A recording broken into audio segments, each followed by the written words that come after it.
In March of 1930, a 38-year-old Russian playwright walked to the stove in his Moscow apartment, opened the iron door, and threw a manuscript into the fire. The manuscript was a novel. He had been working on it for 2.5 years. He had nearly finished it. He watched it burn. Then he sat down at his desk and wrote a letter to Joseph Stalin. He told the general secretary that he was a Soviet writer who had been completely banned from publication in his own country. He asked for one of two things, either an exit visa to leave Russia or a job, any job, that would allow him to feed himself. He signed his name. He posted the letter. 3 weeks later, on the 18th of April, his telephone rang. The voice on the other end said, "Mikhail Afanasyevich? This is Stalin." The conversation lasted 4 minutes. Stalin offered him a small theater job at the Moscow Art Theater. The writer accepted. He thanked him. He hung up. Then he sat down, and over the next 10 years secretly, from memory, by candlelight, in failing health, knowing that the manuscript could never be published in his lifetime, he rewrote, from the beginning, the novel he had burned. He finished it on his deathbed in 1940. His widow hid it for 26 years. It was eventually smuggled past the censors in a magazine in 1966. It is now considered the greatest Russian novel of the 20th century. Its title is The Master and Margarita. And the most famous line in it is something the devil says, looking at a burned manuscript. In chapter 24, manuscripts don't burn. This is the story of why Bulgakov wrote that sentence. And why, when you read the novel today, you're reading the proof of it. To understand The Master and Margarita, you have to understand what kind of writer Bulgakov was, and what kind of country he was writing it in. He was born in 1891 in Kiev. He trained as a doctor. He served as a battlefield surgeon in the First World War, then in the Russian Civil War on the side of the whites, which is to say, on the side that lost, and on the side that any Soviet writer of any standing was supposed to deny ever having been on. He gave up medicine in 1921 and moved to Moscow to write. By 1925, he was the most popular playwright in the Soviet capital. His play The Days of the Turbans, about a sympathetic family on the white side of the Civil War, was so successful at the Moscow Art Theater that Stalin himself attended it 18 separate times. This is documented. Stalin's appointments diary records the visits.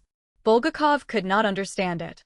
Stalin would tell his cultural commissars, privately, that the play was a magnificent dramatic work because, by accident, it showed how strong the Bolsheviks must have been to defeat such honorable and well-organized enemies. The dictator who eventually ordered Bulgakov silenced was also, simultaneously, his most loyal viewer. By 1929, the Soviet cultural climate had hardened. The Russian Association of Proletarian Writers, the RAP, the Marxist-Leninist literary watchdog, had decided that Bulgakov was a class enemy. His plays were banned. His novels were refused publication. He was a working playwright in a country whose only employer was the state, and the state had stopped employing him. This is when he burned the first version of The Master and Margarita. Then Stalin telephoned. Bulgakov got the small theater job. He had a steady income. He had, in a sense, his life back. But he no longer had any audience. None of his work would ever be published or staged in the Soviet Union again. He understood this from the day he picked up the phone. And he made a decision that is, in literary history, almost unprecedented. He decided to write a novel, in secret, that he knew would never be published in his lifetime. He worked on it for 10 years. He wrote it knowing that there was no possible reader. He died still writing it. What he wrote is a novel that has 3 plots, all happening at once, all eventually intertwining. The first plot is set in Moscow in the 1930s. The devil arrives in Moscow on a spring evening, in the form of a polite foreign professor named Woland, accompanied by a 4-person retinue that includes a former choirmaster, a fanged ginger thug, a beautiful naked witch, and a black cat the size of a pig who walks on his hind legs and rides the streetcar. They begin systematically humiliating the Moscow literary and bureaucratic establishment. They make money rain from the ceiling at a variety show. They turn a writers' union meeting into a chaos of dismemberment and disappearance. They take over the apartment of a hapless theater director. They are, in the literal sense of the Russian word, vesely, they are merry. They are also, in the moral architecture of the novel, the only honest force in the city. The second plot is set in Roman Judea in the year 33 of the Common Era. It is a novel within the novel, written by a character known only as the Master, who has been confined to an asylum after the Soviet literary authorities have rejected his manuscript and broken him. The novel he has written tells the story of Pontius Pilate, the Roman procurator, on the day he condemns a wandering philosopher named Yeshua HaNatzri to death. The Pilate sections are written in a completely different prose register, austere, taut, classical, almost Tacitian, from the Moscow sections, which are surreal and comic. They're about the same thing. They're about a man who, given an opportunity to do something good, finds he cannot, and the rest of his existence becomes the long memory of that incapacity. The third plot is a love story. Margarita is an unhappy young wife, married to a Soviet bureaucrat, who has fallen in love with the Master in his asylum. She makes a bargain with the devil. In exchange for being reunited with him, she will host the devil's annual spring ball, which she does, naked, riding a broomstick over Moscow, anointed with witch's cream, in one of the great fantastical episodes in 20th century literature. The three plots converge at the end. The Master and Margarita are released from their lives in Moscow by Woland into a peaceful afterlife. Pilate, in the Master's manuscript, is finally released from his 2,000-year guilt. And the manuscript itself, which the Master had burned, in his asylum, in despair, is returned to him by Woland, intact, page by page, exactly as he had written it. That is the scene in which the devil says the line, "Don't be silly," he says, when the Master gasps at the recovered manuscript. Don't you remember? Manuscripts don't burn. What Bulgakov meant by this is the central thesis of the entire novel. He had burned a manuscript himself. He had watched it go into the stove. He had then sat down and rewritten it from memory. The novel he was writing was, in the most literal autobiographical sense, a defense of the proposition that the act of having written something cannot be undone by the act of destroying the paper. He believed this in a deeper sense too. He believed that the act of having truly seen something, having truly written it down, having truly named it, created a kind of permanent record in the universe that the state could not reach. The censors could ban the book. The fire could destroy the paper. The author could die in obscurity.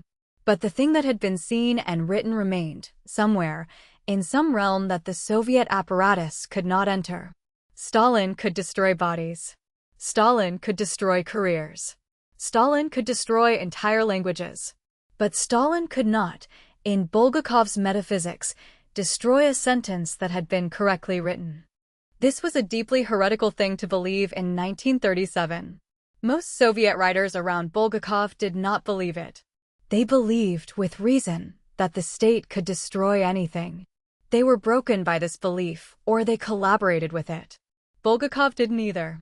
He simply went home every night to a small apartment on Sadovaya Street and wrote a novel that he knew the state did not have the metaphysical capacity to read, even though it had every practical capacity to destroy. The novel survived because his wife survived. Yelena Sergeyevna, Bulgakov's third wife, was 20 years younger than him. She had married him in 1932. She nursed him through the long kidney failure that killed him in 1940 at the age of 48. On his deathbed, he made her promise to keep the manuscript. She kept it. She kept it through the rest of Stalin's reign. She kept it through the rest of her own life. In the early 1960s, after Stalin was dead and the cultural thaw of the Khrushchev era had begun, she carefully began approaching editors. The Soviet literary magazine Moskva eventually agreed to publish a heavily censored version, in 2 installments, in November of 1966 and January of 1967. When the issue containing the first half of the novel hit the news kiosks in November 1966, queues formed outside Moscow bookshops at 4 in the morning. The print runs sold out in 2 hours. Photocopies of the censored chapters, passages the magazine had been forced to cut, were typed up by hand and circulated in samizdat. The novel became, in a matter of weeks, the single most read piece of writing in the Soviet Union. Within 5 years, it had been translated into 19 languages. The full uncensored Russian text was finally published in Frankfurt by Pozov in 1973. The Soviet Union allowed it onto the home market only after the collapse in 1989. Yelena Sergeyevna did not live to see the uncensored edition. She had died in 1970, 4 years after the first publication. What does any of this mean today? It means that the most successful authoritarian state of the 20th century, the state that built the Lubyanka and the Gulag, that ran the show trials, that bent every word of Russian literature for 60 years toward Marxist-Leninist purposes, was unable, in the end, to stop a single dying playwright from finishing a novel by candlelight that, 50 years after his death, would be the book his country most loved. This is not a feel-good thesis. Bulgakov died poor, banned, and unread. His wife spent the next 26 years preserving a manuscript no one had asked for. The state damaged his life beyond recognition. The state shortened that life. The state ruined the work of every contemporary he respected. The cost was enormous. There is no way to read the Bulgakov biography and conclude that the censors lost. But the manuscript did not burn. That is what The Master and Margarita is about. Not the easy claim that great art is invincible. The harder claim that the act of writing truly, even in private, even in defeat, even in death, places something in the universe that the future will eventually find. Bulgakov risked his life for that proposition. He died still defending it. And the novel you can buy today at any airport bookshop, in any language, is the proof he was right. If this changed how you think about The Master and Margarita, subscribe. We break down the most important books ever written, one argument at a time. New video every week. And if this was worth 10 minutes of your life, hit like. It helps the channel more than you think.